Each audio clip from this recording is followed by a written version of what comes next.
ಒಪ್ಪೋದಿಲ್ಲ ಎಷ್ಟೇ ಬಡ್ಕೊಂಡ್ರು.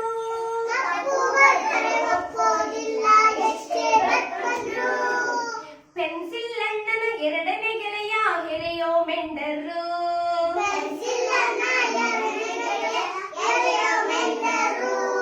ಮೊಂಡಾಗಿರಲು ಬಿಡೋದೇ ಇಲ್ಲ ಎಷ್ಟೇ ಬಡ್ಕೊಂಡ್ರು.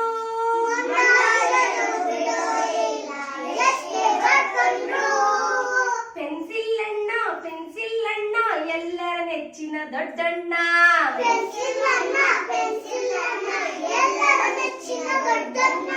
ಬಗೆ ಬಗೆ ಬಣ್ಣದ ಅಂಗಿಯ ತೊಡುವೆ ಮೂತಿಯು ಮಾತ್ರ ಕಪ್ಪಣ್ಣ.